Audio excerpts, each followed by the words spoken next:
اب میں بات کو آگے بڑھانا چاہتا ہوں، یہاں تک میرے بات کو پہنچایا ہے کہ کون ہے جناب خاتون جنت جن کے اتنے فضائل ہیں۔ عزیزان گرامی، میں صرف آیت تطہیر سے متعلق 2 جملوں کو پیش کروں گا اور بات کو آگے بڑھا دوں گا کہ آیت تطہیر میں الفاظ یہ ہیں کہ انما یرید اللہ لیذھب عنکم الرجس اہل البیت، یعنی اللہ اے اہل بیت آپ سے یہ چاہتا ہے کہ رجس کو دور رکھے۔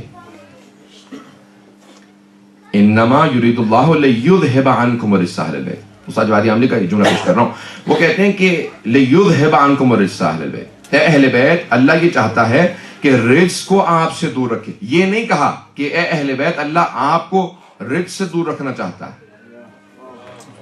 پتہ نہیں پہنچا پایا یا نہیں۔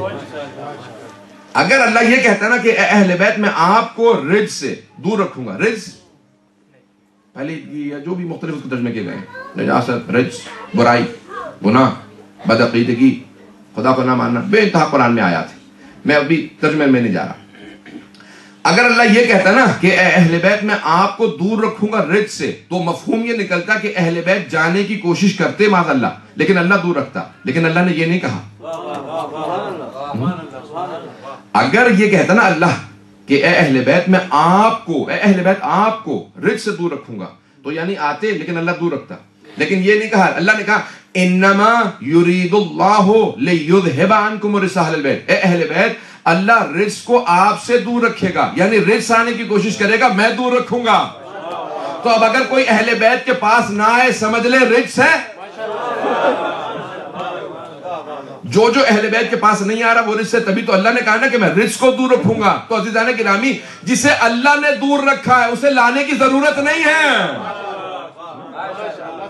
کیونکہ اللہ نے ہر طرح کا رجس دور رکھا۔ اللہ کہتا ہے میں خود رجس کو دور رکھوں گا۔ تو اب اگر کوئی کہتا میں نہیں آنا چاہتا اہل بیت کے پاس، میں نہیں ماننا چاہتا، تو وہ سمجھا رہا ہے آپ کو کہ میں رجس ہوں، میں نہیں آ سکتا ہوں۔ عزیزان گرامی اللہ سبحانہ وتعالیٰ کہتا ہے میں ہر طرح کا رجس دور رکھوں گا۔ اہل بیت آپ اتنے پاک ہیں میں رجس کو آنے ہی نہیں دوں گا، جو پاک ہوگا وہی آئے گا۔ عزیزان گرامی جتنا پاک ہوتا چلا جائے گا اتنا قریب تر ہوتا چلا جائے گا۔ عزیزان گرامی اہل بیت آیت تطہیر کا مصداق ہے۔ عزیزان گرامی یہ جناب سیدہ سے متعلق آیت ہے۔ جب جناب مریم سے متعلق اللہ نے قرآن میں آیت دی نا تو اس میں الفاظ دیکھیے ان اللہ اصطفاک وطہرک واصطفاک علی نساء العالمین۔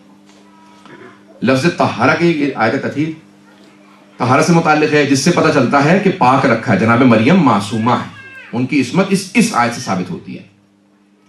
اللہ جب جناب مریم سے متعلق بات کر رہا تو کہتا ہے ان اللہ اصطفاک، اللہ نے آپ کو چن لیا، وطہرک، اور اللہ نے پاک رکھا ہے۔ عزیزان گرامی پاک رکھا ایک لفظ آیا ہے، لیکن جب اللہ سبحانہ و تعالی جناب سیدہ سے متعلق کہتا ہے کہ آپ پاک و پاکیزہ ہیں، آپ معصومہ ہیں، تو اس انداز سے اللہ بات کرتا ہے۔ یہ نہیں کہتا ان اللہ اصطفاک وطہرک، اللہ نے آپ کو پاک رکھا، طہرک ایک مرتبہ آیا، کہا نہیں انما، لفظ انما آیا ہے جو حصر کے لیے آتا ہے کہ صرف اللہ کا یہ ارادہ، یرید اللہ، اللہ کا یہ ارادہ ہے، لیذھب عنکم الرجس، رجس کو دور رکھے، ویطہرکم، طہرک وہاں کہا تھا یہاں یطہرکم، اور پھر اتنا ہی نہیں کہ یطہرکم بلکہ کہا ویطہرکم تطہیرا۔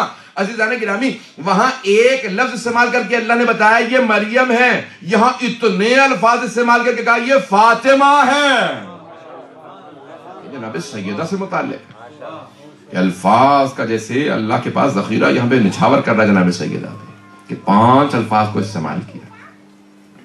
یہ جناب سیدہ انما کلمہ حسرہ، یرید اللہ، اللہ کا ارادہ ہے، لیذھب عنکم الرجس، پھر کہا یطہرکم، اور پھر کہا تطہیرا۔ عزیزان گرامی اتنے الفاظ کا استعمال کرنا خداوند متعال جناب خاتون جنت کا تعارف کروا رہا ہے۔